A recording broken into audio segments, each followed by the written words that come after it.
Uh-oh. Guess what day it is? Guess what day it is? Huh? Anybody? Julie, hey, guess what day it is? Oh, come on, I know you can hear me. Mike. What day is it, Mike? Leslie, guess what today is? It's Hump Day. Hump day! It's Hump Day. Hump day!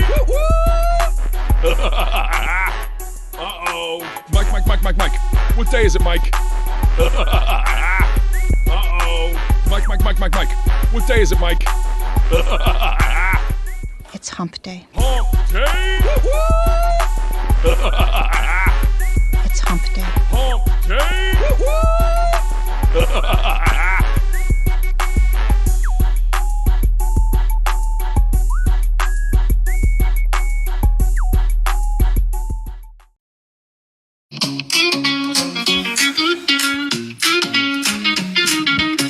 It's Hump Day, friends, let's have a blast. A Disney Day adventure from start to last. Grab your snacks, your favorite toys. Let's explore magical lands with joy. Humpday hangout, a magical spree with Zip-a-Dee-Doodoug and friends you see. Laughing, singing, dancing all the way. A perfect day, come with me.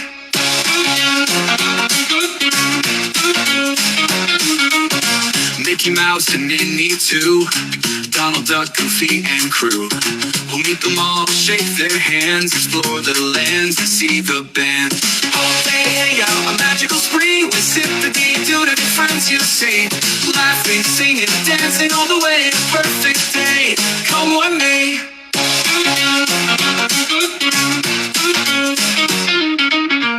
Let's ride the ride so tall and grand. Explore the castles throughout the land. Make memories that will never fade. A Disney Day adventure, oh so great. Humpday hangout, a magical spree with Zip-a-Dee-Doodoug and friends you see. Laughing, singing, dancing all the way. Perfect day, come with me.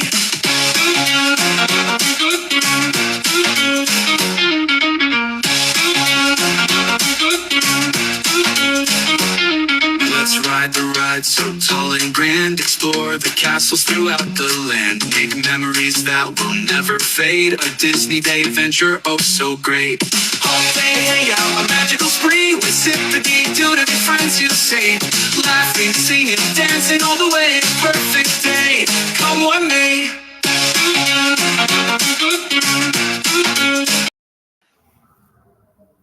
Happy Wednesday, everybody. Glad you are here.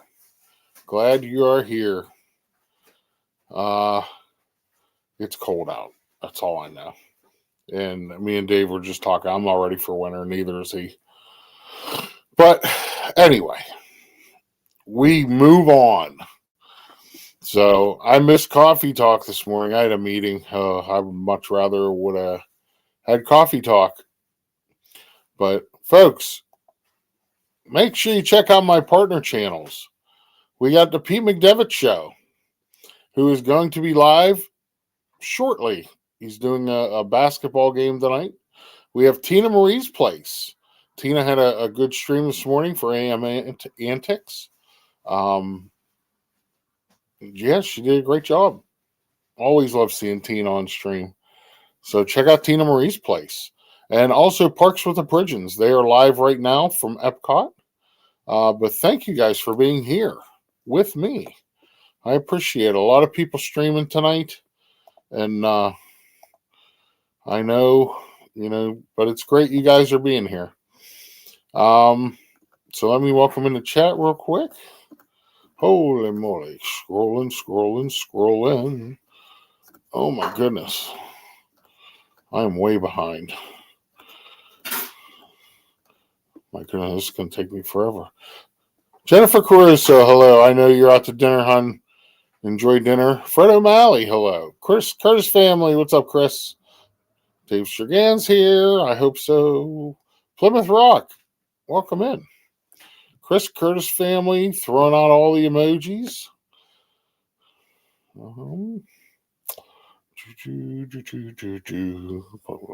Amy, AJC Magic, she just had a great stream, a good trivia stream. So always check out Amy AJC Magic TV. Regina, hello, my dear. How are you, Regina? I hope you're getting some rest, hon. I know you've been going crazy, working a lot. Debbie Thunard, hello. Kevin, welcome in, Kevin.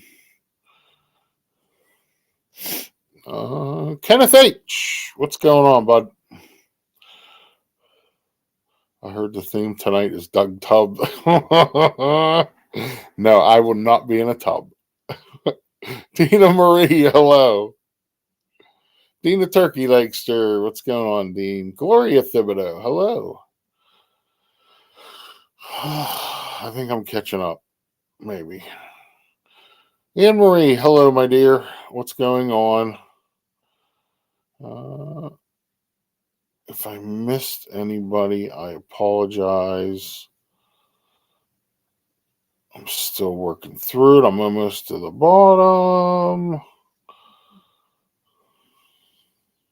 Rhonda, welcome in. Debbie Burnfield, hello, hon. Hope you're feeling better.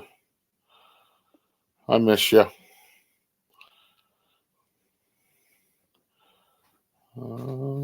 Keep going down. It's me, David T. Hello, what's going on? Hope you're well tonight, and I am caught up. How about that? Woohoo! But thank you, everybody, for being here. I have a great guest tonight, and he was real leery about being on the show, and I think he's a great guy. I think his channel is really good. That's why I wanted to have him on. Jason Thibodeau, hello. I wanted to have him on to talk about his channel, because not many people, I don't think many people realize how good it actually is. So, guys, if you want, I do have memberships available. It's down on the bottom. You click join. I think cheapest one's $2.99 a month. It helps me with the channel, helps me with the equipment. I am going to be needing a new laptop here soon. I just figured that out. My laptop's really starting to get old. So, yeah, if you want to join, it's free to watch. It's free to be here. And I thank you guys for all being here. I thank my mods for being here, my members. I am going to be doing some member-only streams while I'm down in Disney. So you don't want to miss it. My brother we are going to Beer Garden to pay off his bet that he lost. So that is going to be a member-only stream because I just want everybody to see how miserable he is. I love it.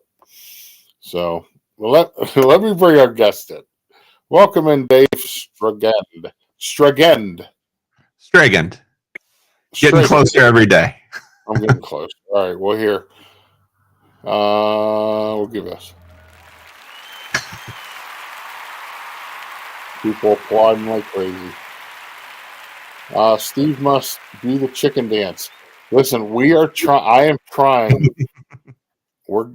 I'm going to go there early in the morning when they wake up, when they open up at 11. And I'm going to go and I'm going to talk to them and see what I have to do to get Steve up in the show. So he's not going to know anything about it. It's going to be great. I love it. The talented David Stragand. Right? Close enough. Good enough. Oh, God's sakes. Am I closer than most people? Yes. Okay, good. Wonderful. So, there's Monitor Molly. There she is. Never fear, Molly is here. Molly's one of my BFFs. She talks like it's Belinda, but it's really me. So Dave, what did Kenneth just say? This is what happens when you don't do the show from the Doug helps you enunciate. Did you see his thumbnail today, Dave? With the camel sitting in the bathtub? No. Oh my goodness. Absolutely hysterical. I don't know where Kenneth comes up with these things. I did download it though for future references.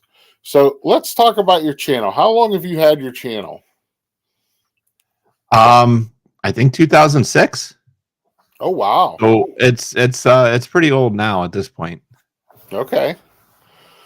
Is that when you started posting things on it? And Yeah. My initial foray, whatever you want to call it, getting into YouTube was pretty much like for historical things, like things that I had on tape that maybe no one else had on tape, with friends, etc. And that was a great way to distribute it versus trying to put it on CDs or DVDs or send it out. You know, videotape was going away at that point, but it was a great way to get stuff out there.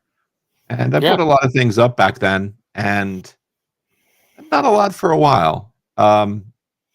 Jennifer kind of encouraged me to put some things back up, and um, it we've been doing pretty well. It's been a lot of fun, especially my son and I have been going to a lot of car shows and putting those online.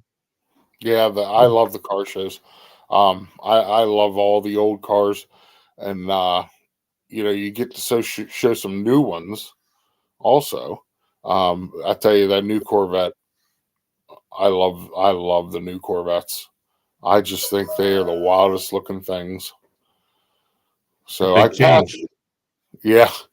I passed a what is it? One of the Tesla Cyber trucks the other day. Oh my goodness! I don't think there's anything uglier than that. I did see a great nickname for that already is the Deplorian. Yeah, because they tried to go with the all silver outside. Speaking of DeLoreans, you have a DeLorean Yeah, for a while now. for a Oh, while. yeah, that just turned 25 years now. So Oh wow! Now does it leave the garage? not as often as it probably should. But we had it out a lot this summer. I think it was probably August or September before we got it out. But then went to a bunch of shows, and our son has been learning to drive a stick on it. So Okay. um, that's kind of fun. There's not many kids learning to drive a stick on a DeLorean these days. So No, there's not many kids that learn how to drive a stick in general today. in general, yeah. Cybertruck looks like one of the Cub Scout Pinewood Derby cars. So now, when you take it to shows, Mhm. does it get a lot of interest? It does. Especially if you go to the shows that focus on exotics like Maseratis, Lamborghinis. Um, it's surprising how much attention those get versus the more rare high dollar cars. Uh, but it's amazing to me still that 5, 6 year old kid runs up to the car. It's like, it's the Back to the Future car.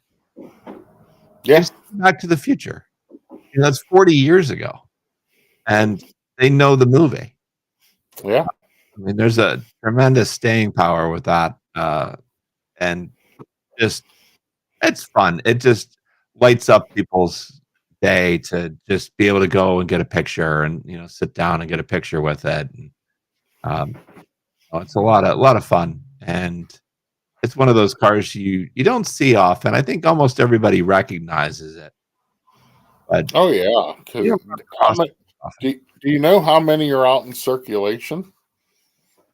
They made about 9,500 roughly, and there's about 6,000 still known to be out there.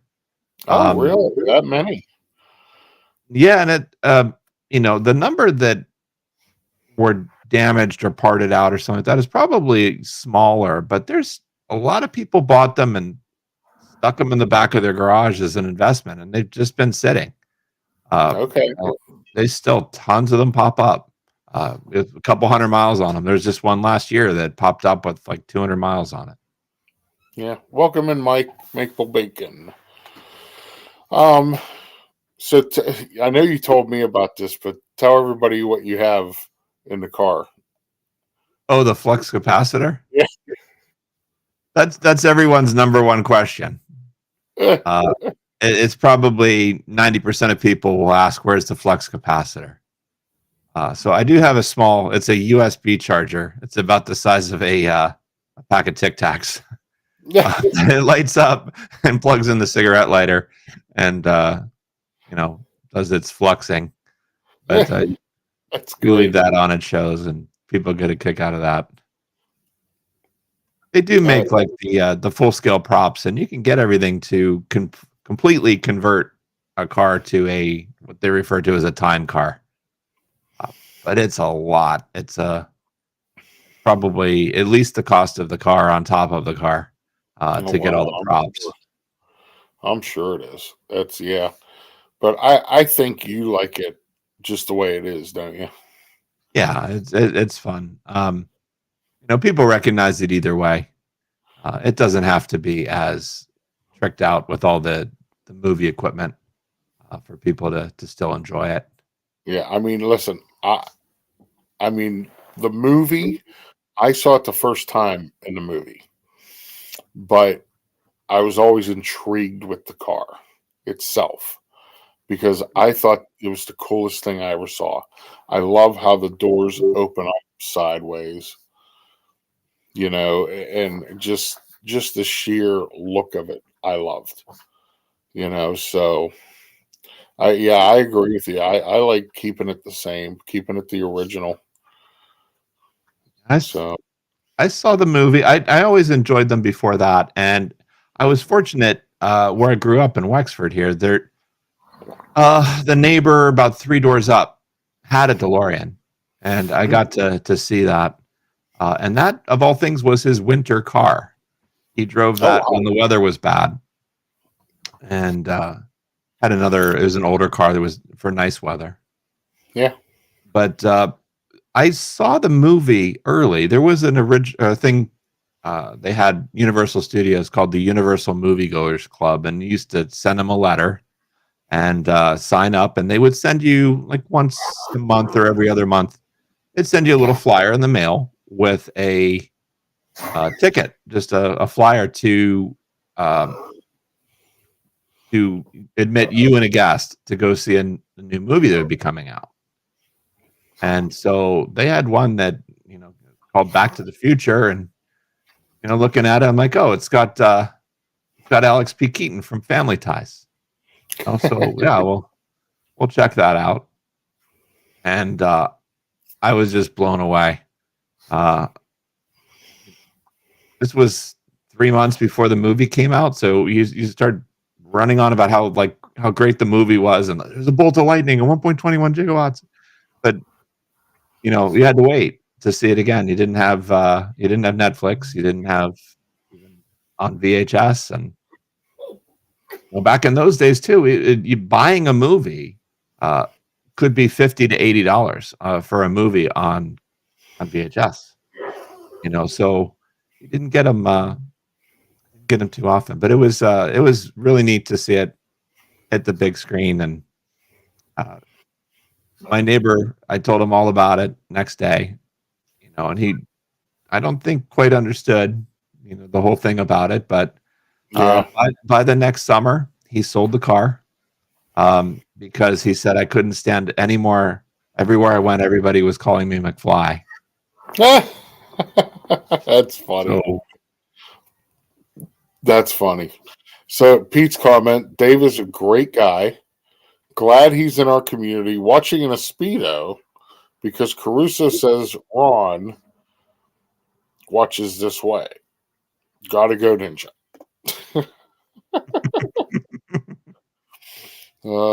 Pete, what a character. Dave, actually, we had a great time down at the meetup with Pete. That was fun. That was real fun. And then, good morning. Hello, Julie. Hello. Who did I miss? I missed somebody. Jason Ghost Host. Hello. Yes, Dave is a great guy. You went somewhere after the meetup. Yes. Yeah, I had to miss Sunday. There's a band that I like to see, and they were playing at a festival in Delaware. So I skipped out on the breakfast that morning, went up to the festival. So Which that was didn't fun. it get delayed or something? Or They pushed it up, so it was early. But right at the end, I mean, it was just perfect timing. Right at the end, it was just enough time for everybody to get out of the parking lot, and then it was pretty nasty storms. yeah. Well, it was great hanging out with you down there. Go He puts on figure. a great show, or a We great live, event. we live 30 minutes from each other, and we have to drive to Baltimore to see each other.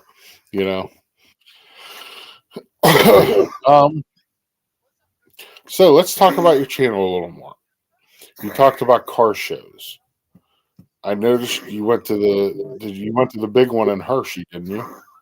Yes, that's one of the world's largest swap meets for cars, if not the biggest.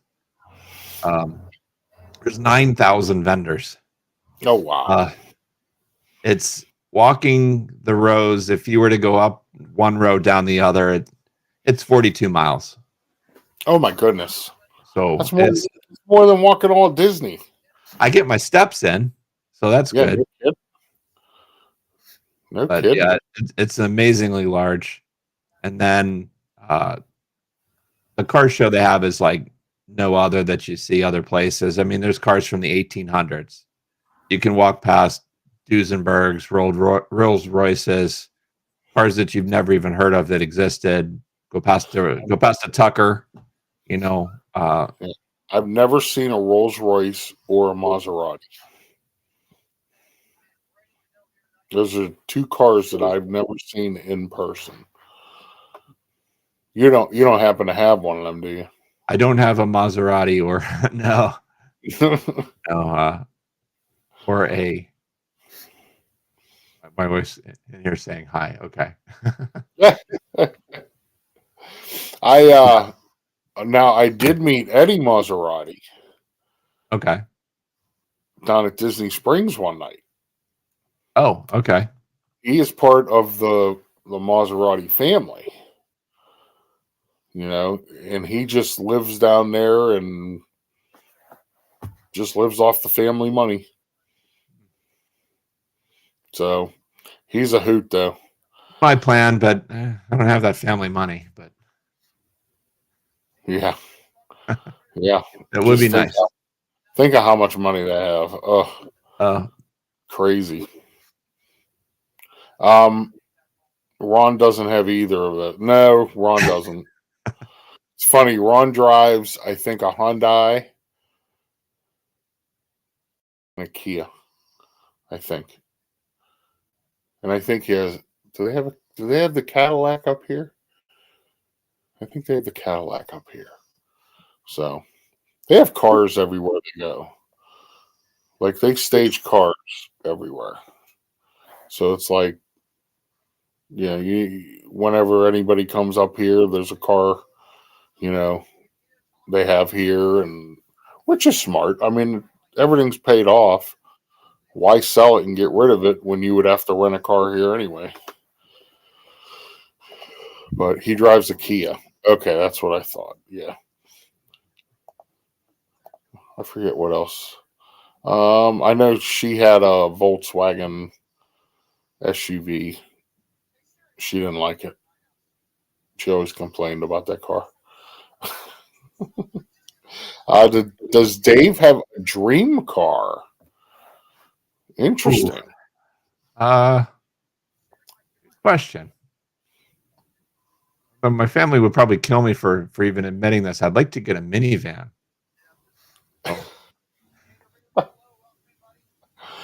I just think that would work out really well right now with always hauling stuff around, and the dogs would enjoy it.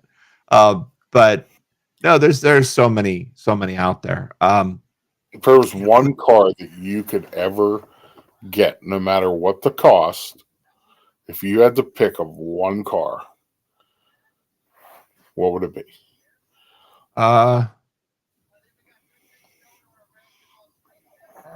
That is a tough one. I'd probably go for a Duesenberg. Ooh, wow.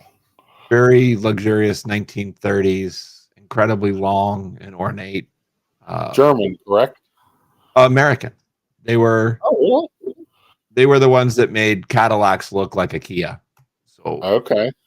they were, you know, competitor to, if not better than, Rolls Royce. Okay. Very, very incredible cars. Do you still see them around?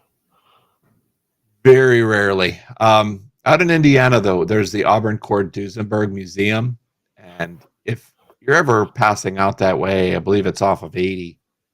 It's an incredible Art Deco museum. It's the old showroom that they would. People didn't just pick up this car like in their local city. They would fly the interested buyer out to their showroom. Oh, wow. And they would discuss how they're going to build the car specifically to their needs. So it was basically like pre-order. Like you had to order it and then they build it. Yeah, they had what they would call the chassis. The chassis and engine and everything was one piece, and then you had a coach builder. You would choose a coach builder who actually built the body and equipped it. Oh, wow. That's cool. Yeah, they were all very, very custom. Each one is amazing, unique. That's pretty cool. That is pretty cool. What was the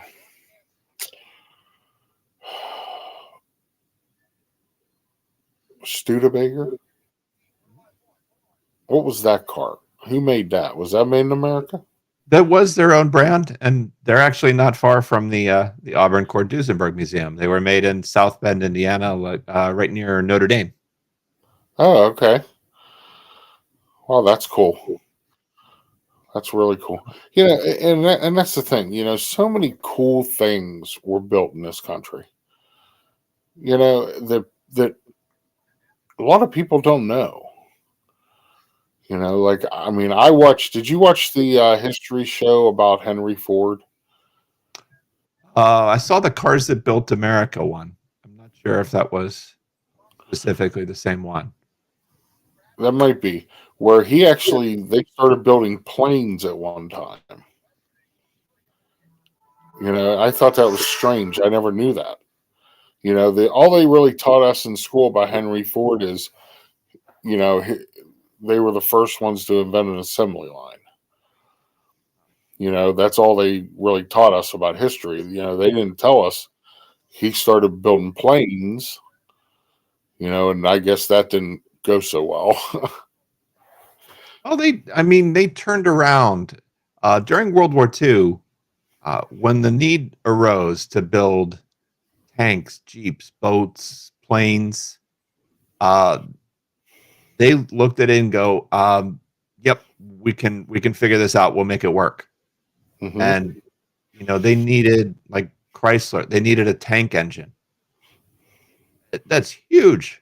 These things are multiple tons. Got to move that engine. So the ingenuity that the people had, they didn't have a new engine. They didn't have time to create a new engine. So they actually took 6 engines and arranged them all in a circle with a common crankshaft, wedged that in the tank, and off it went. Oh, wow. And that was the development on something like that should have taken years. They got it done in months, and we're building it and putting together the tanks. Wow. It was really impressive. amazing what they were able to do out of those factories and how fast they were able to turn around and make those things. Yeah, I that's one of the other things that they covered on that. That was impressive how they just changed the whole factory around, and they just got to work and did it. I don't know too many companies that would be able to do that today. And even more amazingly was just how everyone chipped in. Someone might have a day job and say, you know what, I need to pick up a shift at the Ford factory working on planes or something because my country needs me. We're able to do that. And how many women stepped up into it too. Oh, they'd never picked up a hammer in their life and were all of a sudden, Rosie the Riveter, putting together engines, welding, putting together these planes. And it made I tell you, women played a huge part in World War II with building, all the equipment, building the tanks, building the planes. I mean, that's another thing that they really don't teach that in history, but it's a big part. Chris wants to know, what is the most overrated car ever made, in your opinion? Probably the Yugo. I'd say maybe Ferraris. They just seem to have such the mystique around them. I mean, they're nice, they're good, but I think even a lot of people that have had them have just said, well, it's more the mystique and the hype. The name. And the name is really what they're about versus the vehicle itself. Okay. Very good question. So I know you're kind of like a history museum person, like a car museum person. What are some of the car museums that you've been to?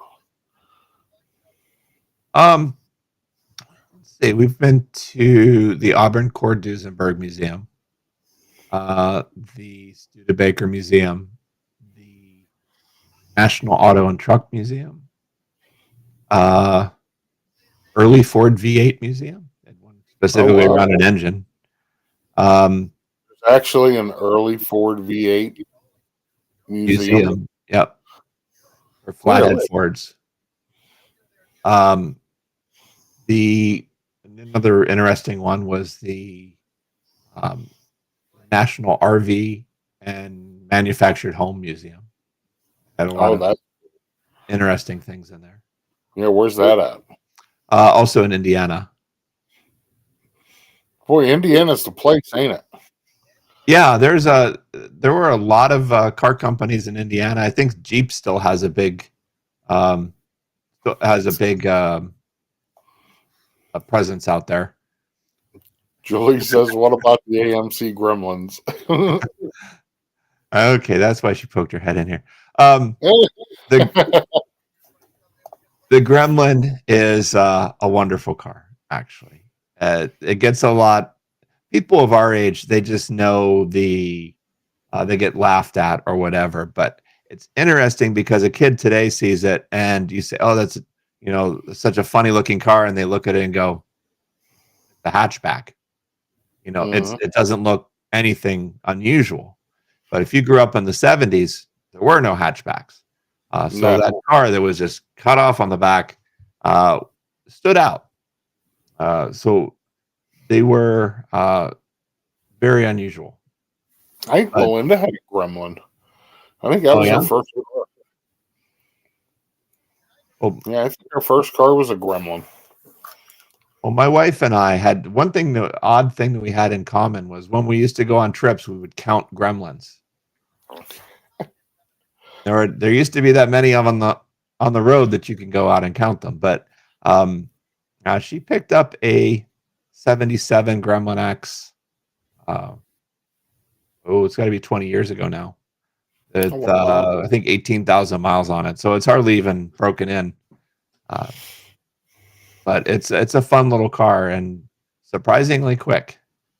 For a little 6-cylinder little car, but for the time, the 70s and 80s were not a high point of automotive performance by anybody's imagination. Even the DeLorean was underpowered, and the DeLorean had 138 horsepower, and compared to the Chevy Corvette of the same time, had 150. Even a Honda Civic today has 200. They're just miles ahead of where they were then. But that was an era where Detroit knew how to make a big car, and then they didn't know how to make a small car, and they learned the hard way. It took a long time to transition into being able to make smaller cars that were actually viable. And it hurt the American car industry for years and years. And there's still people now that won't buy an American car because they just think the quality's horrible. But aside from that 20-year period, you look at it now, there's no real statistical significant difference between a Japanese car, an American car, a German car. They're all massively great quality. Right.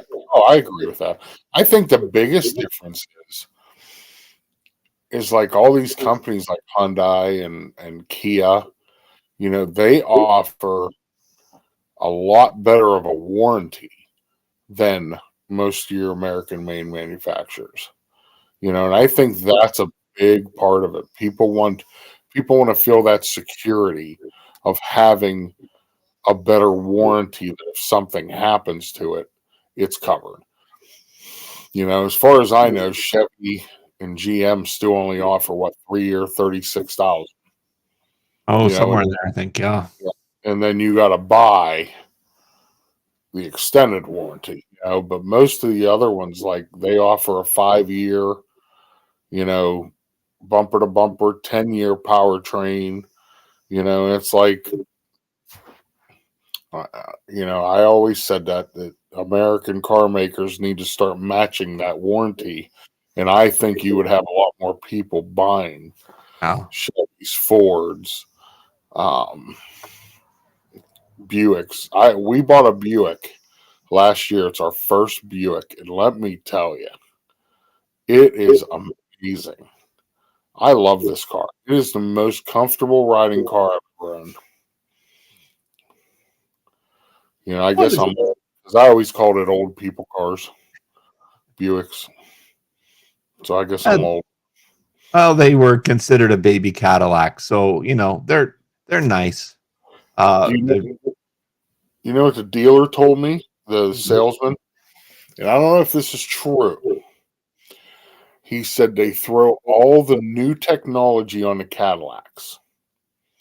Okay, then once that technology is proven and it works, then they transfer it to Buick. So I don't know how true that is. I don't know. Makes sense. It's the cutting edge, and a lot of people want the bells and whistles. They're going for that on the Caddy. They had so many things. They introduced us historically. They would introduce things like airbags. You could have gotten airbags on a 75 Cadillac. Yeah, this thing drives. I can drive down the highway and not do a thing. I don't even have to steer or nothing. Oh, it's funny you see it shows people say they don't build them like they used to, and it's true. But the cars today are just, hate to say it, I love the old ones, but they're fantastic. If people are also putting more miles on their cars today than they used to. You used to have a car that, it would last you 10, 15 years, but you're lucky if you got 100,000 miles on it. Right. Now, people are putting 100,000 miles on cars in 5 years. So. Yeah. And you can do it without, when was the last time you took a car in for a tune-up? That isn't even something you do anymore. No. But up through the 70s and 80s, you were looking at least twice a year, if not every 3-4 months, to have things adjusted and changed. And they just, you couldn't drive a car for several years without doing work to it. Right. It would just start getting rough. Yep. Julie, is like it's like a dark ruby red is the Buick. So we had it down at the meet. So I don't know if you saw me driving around. But all right, let's talk about Disney. We talked about your channel. We talked about some cars, which I love. I love some of my favorite videos of yours are in the museums. Seeing cars that you don't get to see very many of. I think it's so cool to see that. But let's talk about Disney. When did you first start loving Disney? There's some debate family wise about when our first trip was. If it was 71, 72, 73 to Walt Disney World. Okay. We know it was around that time. The exact dates are, I don't think you can find that out anymore. Yeah. But my grandparents lived not far north, a place called Eustis or Leesburg. For people from Florida, if they know where the villages are, it's a little bit south of there. And so we were down pretty much every year. So going to see a Florida attraction like Disney World or Silver Springs or Cypress Gardens, or those were things we did every year. Cypress Gardens. That's not even there anymore, is it? I think it's Legoland now. Is that what it is now? Yeah, I think it's been converted into Legoland.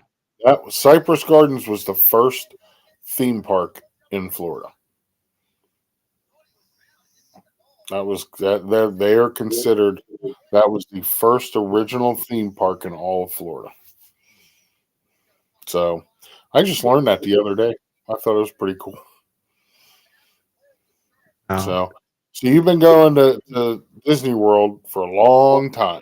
Yeah, they even found some pictures. We don't have too many pictures from when I was growing up, but we have pictures I couldn't identify. I knew it was on Main Street, and finally understood where it was is what was called Center Street. It is now part of the Emporium. They actually had a cross street that's that little spur off of there now. Also went on the other side of the road, on the other side of Main Street. And that's where they would sell the flowers and such. They, I think in the 90s, maybe they converted that to be part of the Emporium when they made it all one big. Yeah, I remember that when I was a kid. I remember that. Yep. Yeah. And about 3 years old, I think in that picture, maybe I was just about up to like my parents' waist. So not, a little kid, but I do remember it. And I remember looking at the windows and realizing that must be where everybody who works here lives. I decided that I wanted to work at Disney. Oh, okay. I'm upstairs. Yeah, and then I just have to walk upstairs when I was done, and I'd live in Disney. That'd be awesome. A lot of people's dream. What is a Weeki-Wachee Spring? Oh, Weeki-Wachee. Yeah, what's that? Is that where the mermaids are, or is that Silver Springs? Weeki-Wachee, I think, had the they were all water skiers, if I remember. Okay. So I know you're going down Disney, I think December, correct? Yes. And my son and I are going down. Is there anything other than Disney that you're going to be doing when you're down there? I know what you're doing. Yeah. We're looking forward to this. This guy I watch named Doug, he goes and volunteers at Give Kids the World. So we decided to go do the same thing. So we're going to spend a day volunteering there. And Magical Night of Hope, we're going to go to that too. So really looking forward to both of those. Very nice. And you've never volunteered there before? No. So this will you're going to have a blast. You're going to have a blast. I think you said you're doing a carousel, right? Yeah, carousel. Our son and I. So I'm the carousel operator. I'm going to be 18, and then he's the carousel gate attendant. Mm-hmm. We'll that's what me and Dakota are doing on Christmas morning. Oh yeah. I'm the operator. She's the gatekeeper. So I'm going to tell you something, and this is, I always wanted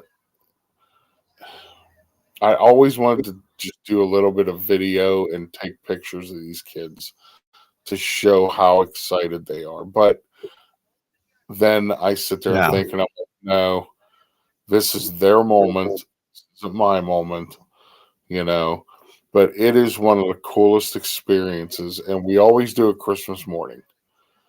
And Christmas morning makes it so much better because Belinda's working in the cafe, which is right next to the carousel.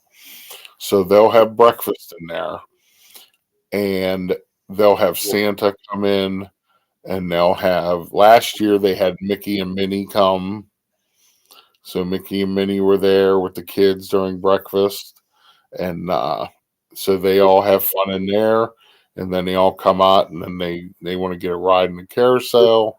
So we give them, it's just great to see how much fun they have. You're going to love it. Oh, great. Yep. But yeah, that's pretty awesome. So, Dave, I don't know if you know or not. We do have a new game show that I play on here. Did you hear about the game show? Oh, yeah. Okay. You're going to have to give me 1 second because I got to find the picture that I want to do. Chris's questions while you look there. So, yeah, go ahead.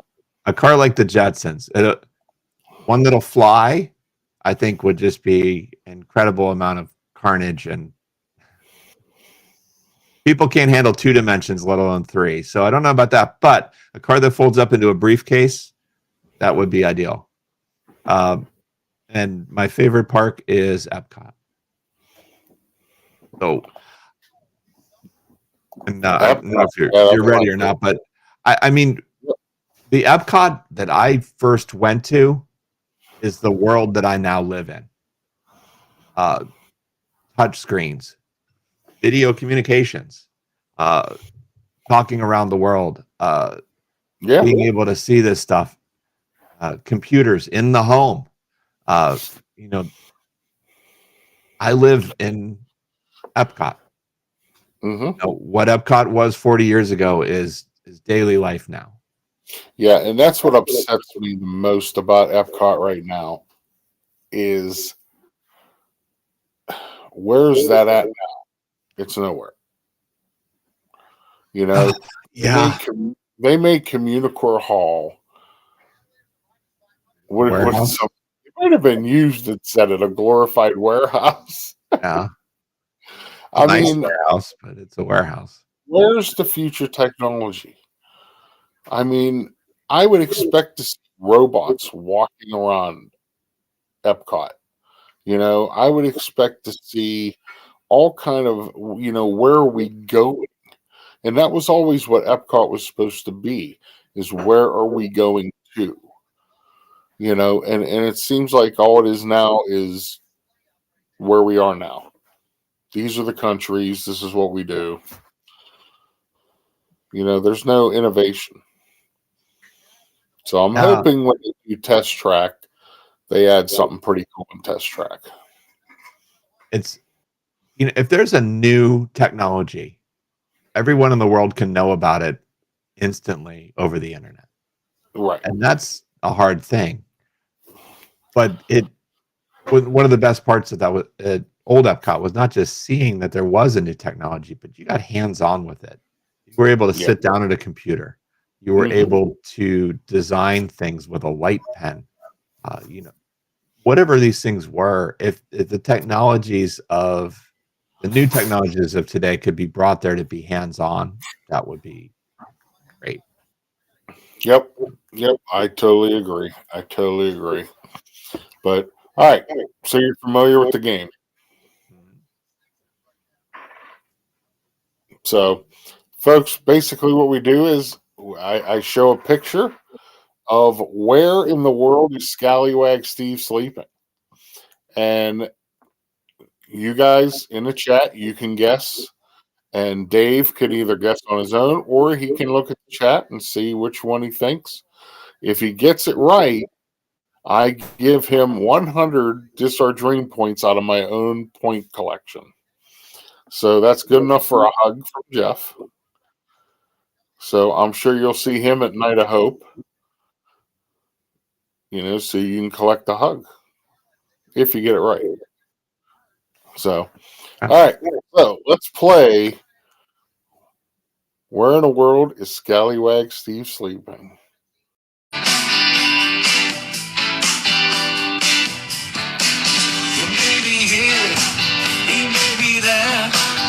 Keep it quiet because where in the world is Scallywag Steve sleeping?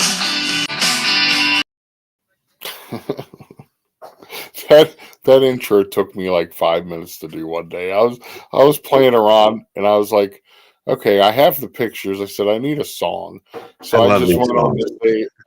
I went on this AI site and I put the words that I wanted it to say, and it spits that song out. And I was like, oh my god, that's hysterical. He loves it, by the way. So, all right, are you ready? Here is Steve. So where is Steve sleeping? Well, it's a bus near the back entrance, but I'm trying to see out the window there. And you guys in the chat can help him. Good night, Regina. Have a safe flight. I'm going to say Old Key West. Old Key West on a bus. My guess. Is that what you're thinking? Yeah. What are some of the people in chat think? Molly says she knows. A real red, but I don't see the pattern in the red. That's why I was wondering.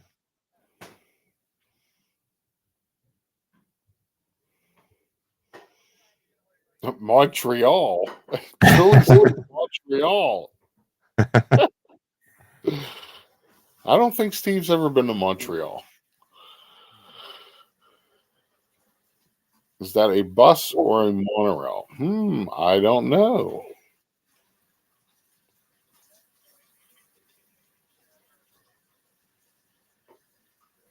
All right, Dave, what's your final answer?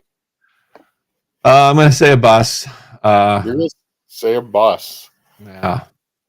That is... Hold on. I think I have...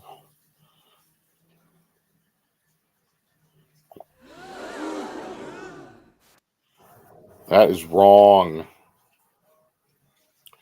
That is on the monorail. We had just got done eating at Chef Mickey's.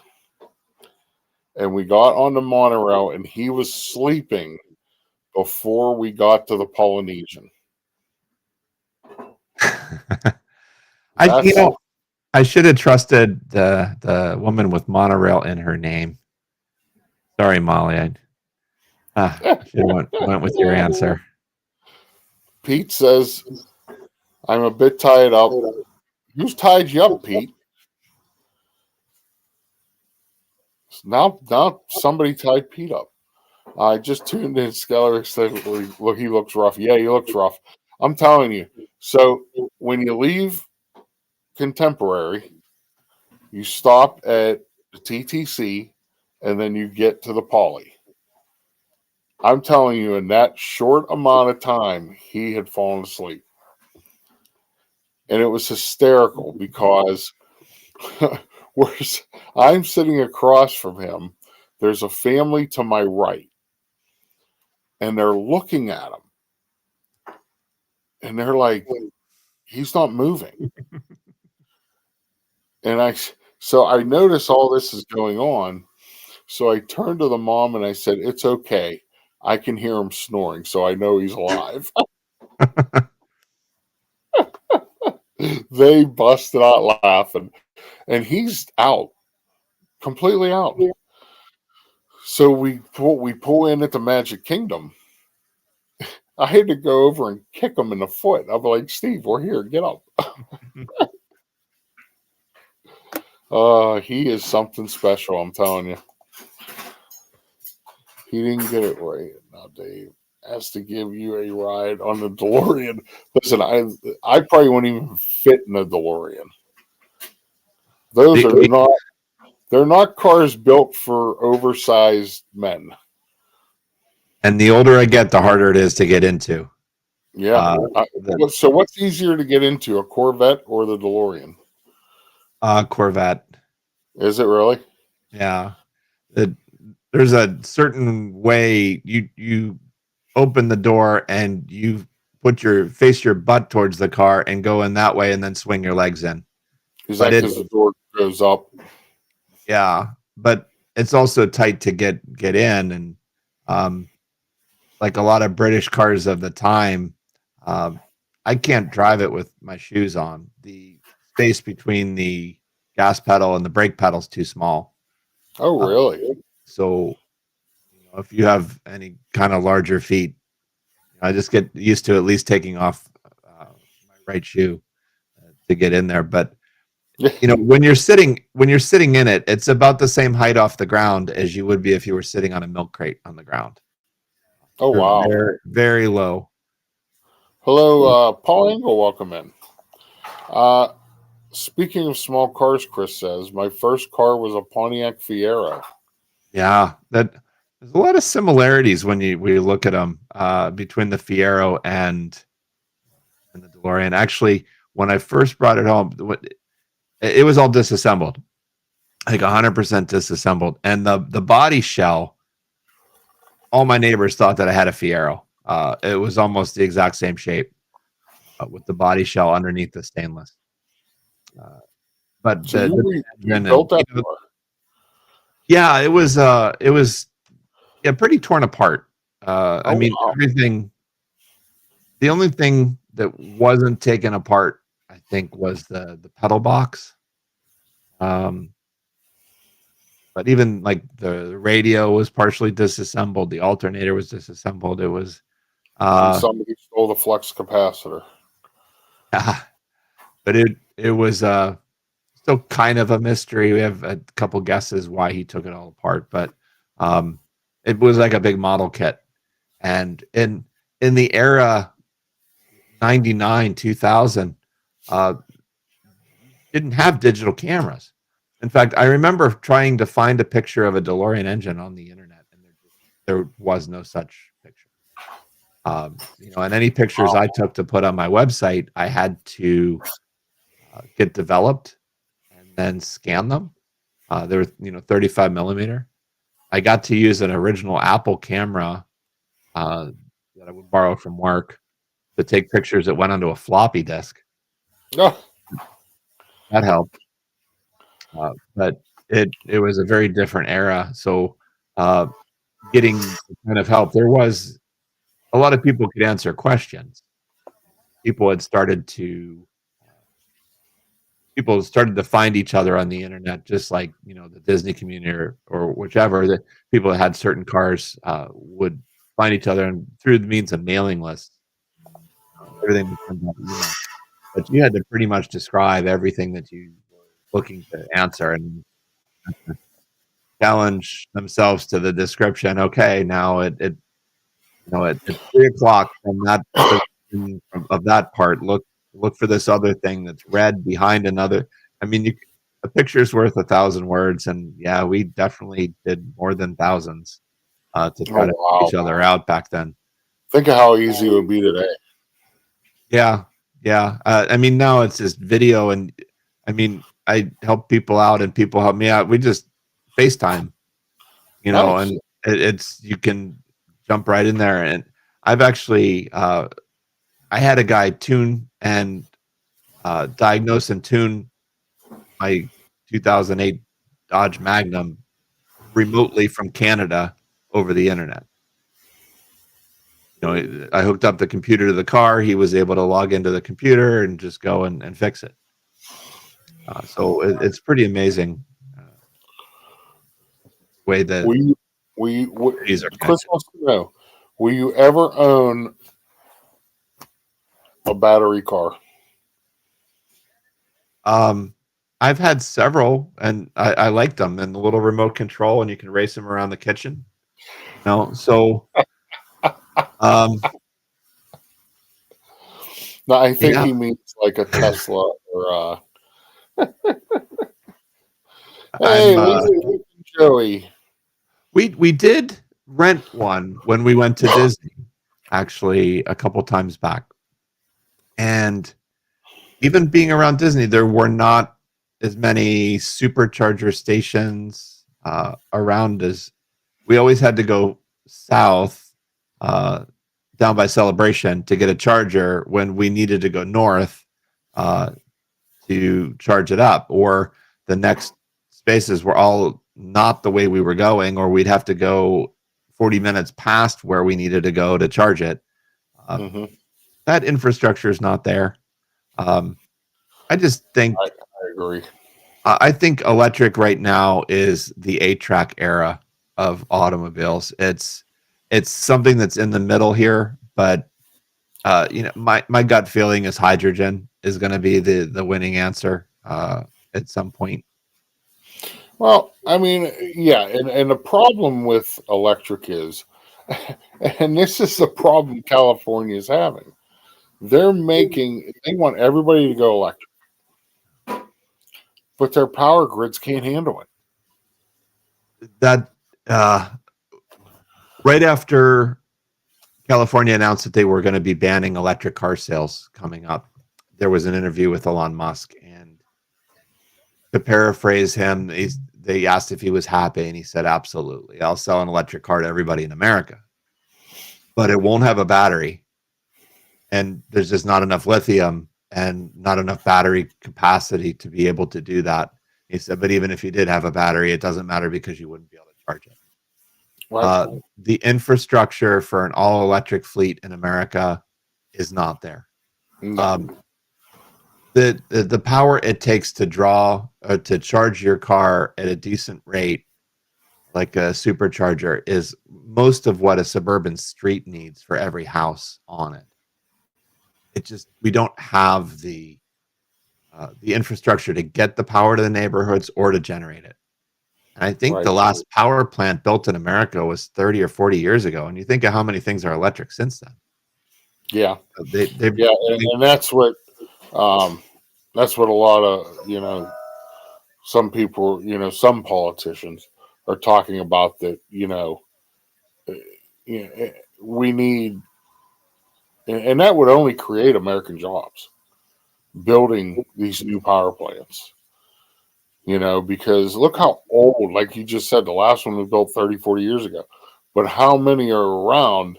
I mean, there's some power plants that are 60, 70 years old. And it's like, how much life they got left in them, And no matter which power generation you want, there's someone unhappy with it.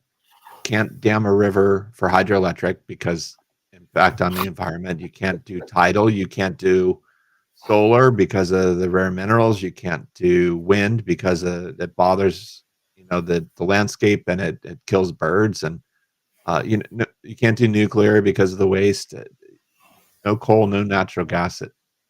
I don't know where we're expected to get the power from. Yeah. But Lisa says, why not have horse and buggy? It runs on hay. that is true. See, you could do that down where you are, Lisa. It'd be kind of tough up here in the snow, with a horse and buggy. Well, we'd have to have a sleigh, I guess, huh? Oh, in a slower paced world, that would be great. It would. I'm not even allowed to own a horse here. Because I'm listed as resident, we're not even allowed to own a horse where I live. So it's like,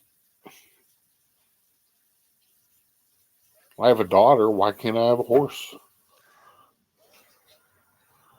Right? That was a bad joke. Dog sleds allowed? You could get a bunch of dogs. Yeah, I think dog sleds are allowed. You're the CEO of Disney one day. What would you change one thing? So if you were the CEO of Disney for one day, what would you change? I would change that as the CEO at Disney for more than one day. That would be the first thing.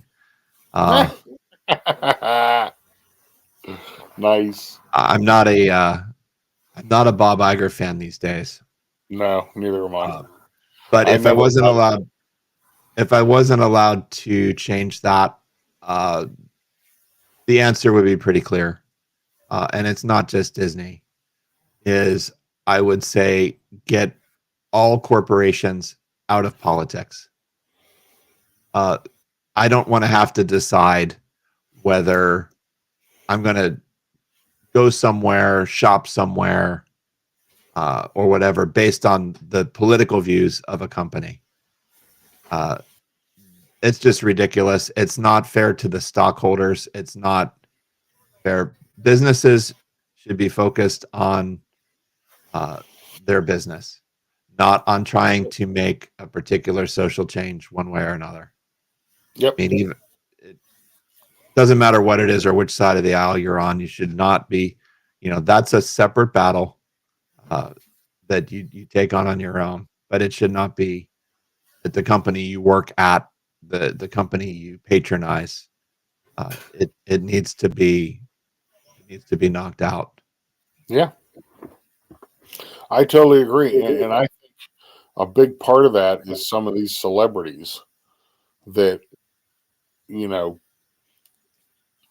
think that they know everything, and I mean it's no secret Bob Iger wants to get into politics. I mean that was his plan when Chapek took over. He was Right. going to get in the political ring, So I don't know. I just I think Bob Chapek got blamed for a lot of things that he shouldn't have got blamed for. I think Bob Iger was still behind him, tugging the strings.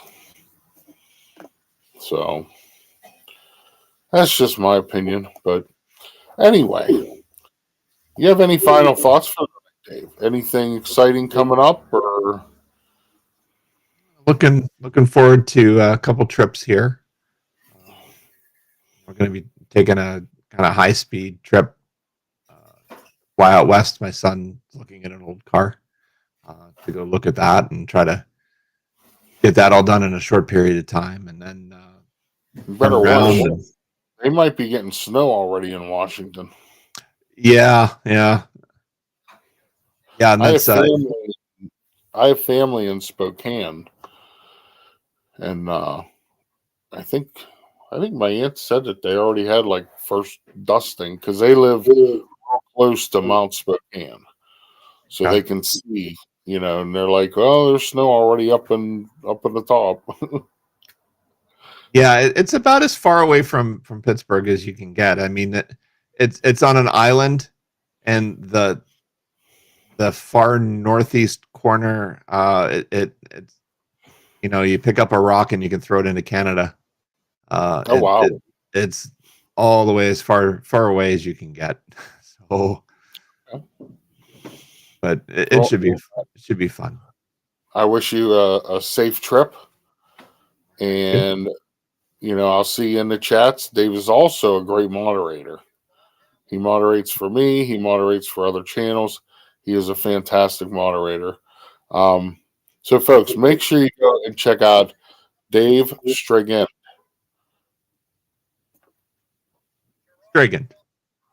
Stragand. There you go. Stragand. Okay. Now I got it. Okay. So let me get your link in here. Go check his channel out. Give him a sub. And go check out a lot of his museum videos are really great. I was really intrigued at some of the cars that he saw. So go check Dave out. Dave, I want to thank you for being here. Thank you for having me. It was a great night, great interview. Hang tight, and I'll be back with you in a couple minutes. All right, folks. Well, hey, it's that time. Joy S is live. Pete McDevitt is live. Go over to Pete and ask him if he's still wearing his Speedo. So, he probably is. But thank you guys for being here. Coffee Talk tomorrow morning, a little after 9 o'clock. Me and Steve will be back. And you're very welcome. You're very welcome, Julie. Julie, you could have peeked your head in and said hello. But thank you guys for being here. I appreciate it. Check out my partner channels.